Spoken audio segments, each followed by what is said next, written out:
Hello, everyone, and welcome to a new edition of Betting Fools. Game two was just a couple nights. Kings took a 2-0 lead. A lot of drama in that game. I am co-hosted by my boy, live from Los Angeles, Johnny Norberg. How's it going, bub? What's up, man? It's good to be back here with Young Nevs in the studio. Had to show off the ATL ring. destroying. I know. Had Got to to do show it. off the ring. Glad to be back. Betting fools, baby. Hell We're yeah. back. Yeah. So, Draymond suspension. We're going to predict game three. A lot of fireworks in game two. I'm going to start with the Draymond suspension. Should he be suspended? Should he not be suspended? We're going to get into all that. I will start. And we did a poll on our Bet and Fools podcast on the messages. Got up 28 people. 67% were in favor of him getting suspended. I know it's a lot of Kings fans. They're going to be a little biased. 33% said no, he should not have been suspended. And I agree with the 33%. You know, I'll kind of break down exactly what happened. I mean, it's obviously on video. Sabonis got the flagrant one. He was obviously holding his ankle a little bit, Draymond. And Draymond obviously was trying to get away, but he stomped Sabonis. And when he stomped Sabonis, afterwards, he got a T, and then he got flagrant. They dictated a flagrant two. They saw it on video. Everyone's seen it after the game. And what got him the suspension, in my opinion, is the taunting to the fans. You know, you got to kind of read the room a little bit in that situation. You're in a playoff game. Sabonis looks hurt.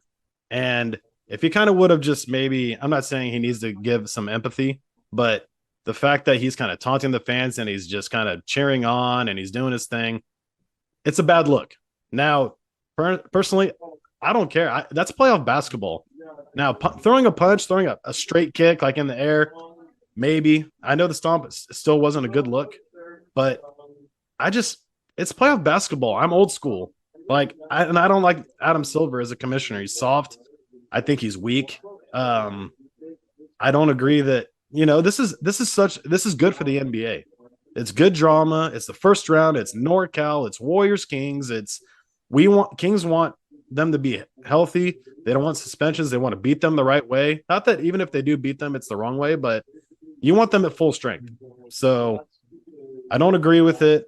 I agree with the 33%. People are going to think like, oh man, you picked Warriors in 7. Now you're siding with the Warriors. Hey man, that's just I'm not trying to be biased. Like I would be pissed if Sabonis or if Draymond was on my team and he got suspended. Like, dude, this is playoff ball. He used to do way worse. So league's a little soft for it in my opinion, but it's what it is. Yeah. I mean, like you said, you're like, if you throw a punch or something like that, that's one thing. Yeah. But to me, this almost feels worse. Like this is like intentional. Like if you're fighting, if you're getting like flying, like everybody's furious at each other, they're throwing bows, they're punching each other. Like Yeah. I think that's playoff basketball. But then when you do something like this is completely different to me. Like honestly, I can see like how the majority of our fans, because they're all Kings fans, they're picking like, yeah, of course you should be suspended. But I agree with them. But pretty much everything I heard today was the opposite of that. Like the NBA players, like everybody that's on podcasts, like all the articles are just like, no, this is soft. And honestly, like you watch that video, and that's like one of the worst things that I've seen personally. Like I could see somebody punch somebody in the face and it Yeah. wouldn't be like that to me. Like honestly, like when you're stomping down on someone's sternum, like this is a little like probably a little too far, but I just think of kind of like Hamlin in the NFL. Like, what if someone just like, what if he cranked on his chest and like there was some like heart problem or something, and then he just over there barking on the corner? Like, it's just crazy to me that people are taking it like it's nothing. Like, it seems crazy. Yeah. And it's more of like I said, the reaction. Draymond kind of just, like I said, he kind of shot himself in the foot. Like I said, I mean, you got to read the room, and it comes Especially when down. Kamish is in the stands. Oh yeah, on top of it, I forgot all about that. You have Adam Silver in the stands too, and it's a close game, and fans are going crazy, and he's just taunting the fans, and he's like, yeah, yeah, yeah, and you know what? I know it's competitive nature and it's in the moment, but same time, like I said, I think it's just old school ball.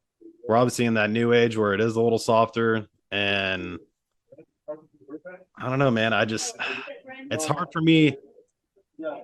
I just don't like guys getting suspended in postseason. I don't want to hear the fans' excuses. I don't want to hear, you know, I just don't want to hear the BS. And we're obviously going to look at this differently, but it's just it's a tough call by the NBA. They didn't make that decision until really late in the evening yesterday, so you can tell they were really wanting to not suspend Draymond, I believe, but they've made their decision, and I would have been happier with a hefty fine, like a 200 grand, and just let the boys play.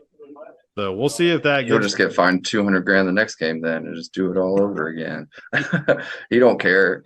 Yeah, it's almost like, where do you draw the line? Like, I mean, if that's okay, then what are others going to do? And it's a tough argument. It's very tough, especially when you're a fan of a certain team, and it's almost 50-50. Like, I don't want to admit that because I think truly he shouldn't have been suspended, but it's a coin flip. It really was. Like, do you suspend him? Do you not? And I think when you're close to a coin flip and you're in the postseason and emotions run high, and it's just, you got 7 games more. Like, one of these teams are going to be out of the postseason.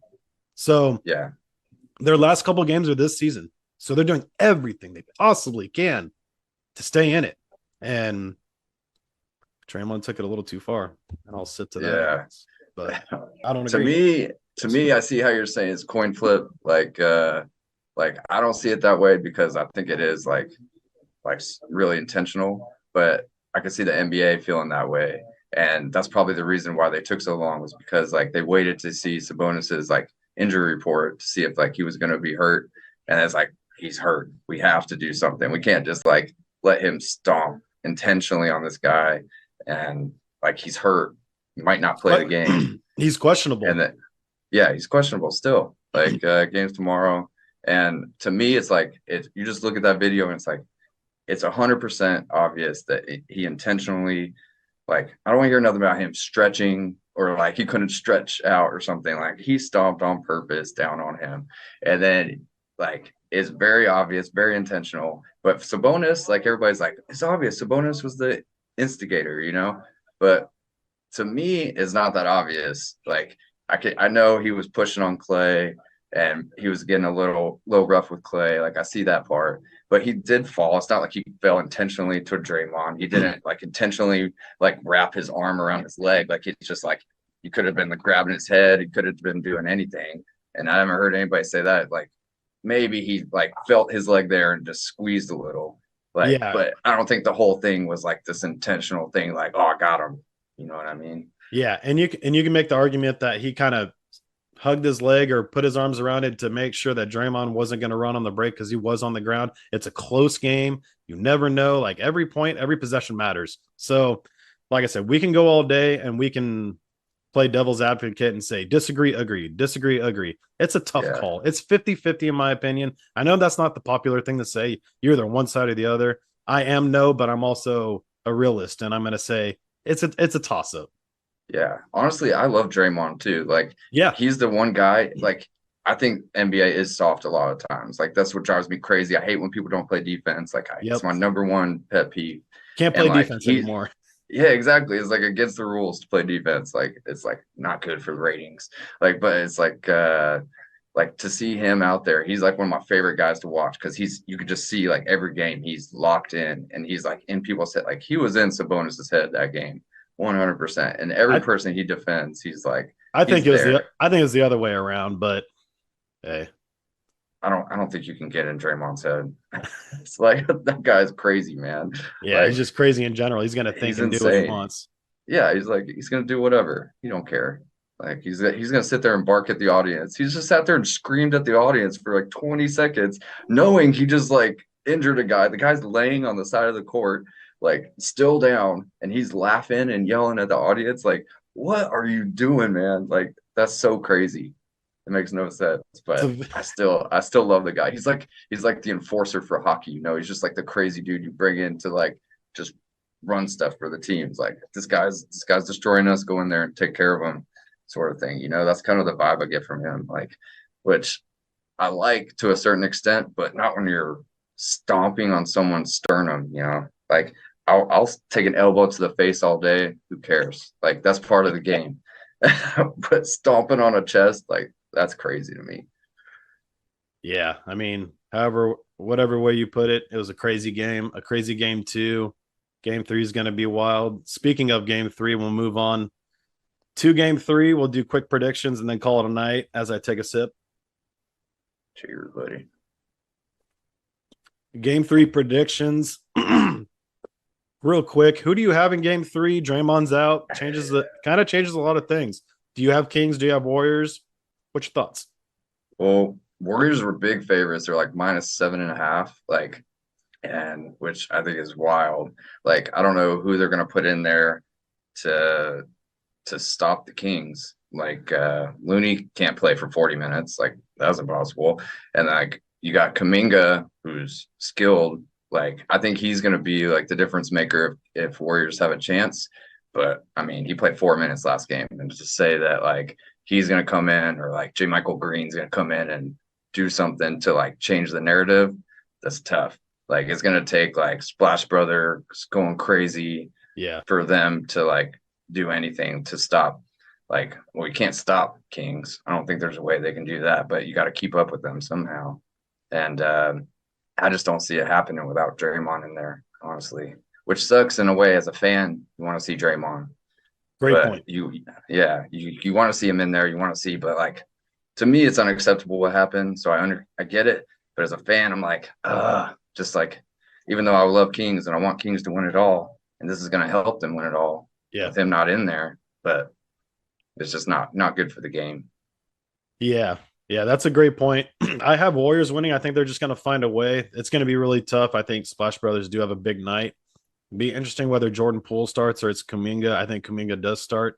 Maybe we see Iguodala. I don't know if he's fully healthy. I haven't looked at the injury report, but what I do know is, yeah, they have a tall task ahead. And even though I'm picking Warriors, Kings, I believe had the best road record in the West. They had a better road record than a home record.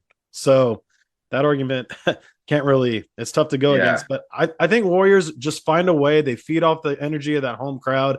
They're pissed about Draymond's suspension.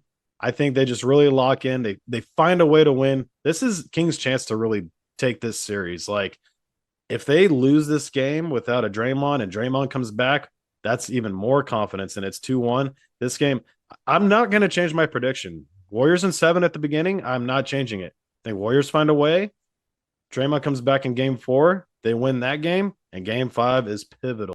So I think Kings come back. I know I'm going a little overboard in 5, 6, and 7 predicting, but I have every home team winning until game 7, and then Warriors just take it in the end by 4. But Warriors find a way.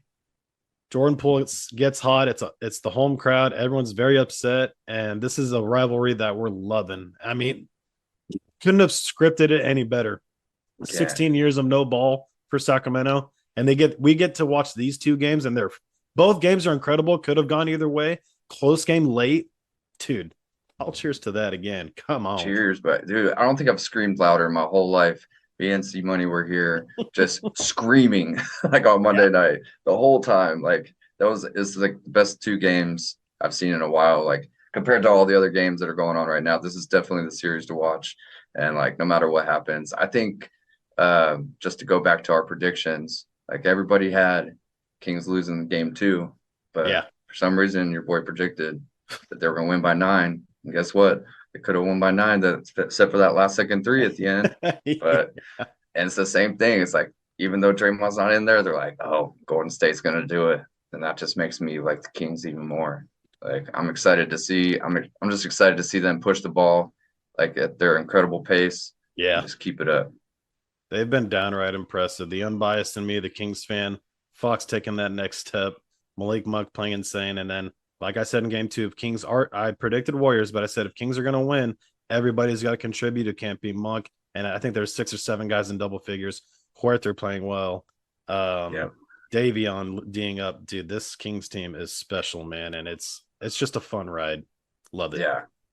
yeah. Warriors are gonna need somebody like Gary Payton to go for 20, like Yeah. I don't like that guy. Yeah, I don't you're think he's probably good right. enough, you Yeah. know. No, you're right. Someone like someone else is gonna have to it's gonna be like a Kuminga or a GP2 that needs to score in double digits. You're right. That's the only bad thing I see. That's the only negative that can come for the Kings, I think, is that like with Draymond not being there, these guys are going to get some minutes that they weren't getting before. Like Kuminga, especially, is getting 4 minutes last game. Like, is like he's going to get 20 maybe this game now. Like, is like you're going to give that guy a chance to get hot and get that's one more player they got to worry about in the next rest of the series. So Yeah. it's like if there is a downfall to this, that's part of it, I think. Very good points. Cheers to your prediction. Beam team, baby. Beam team. Love you.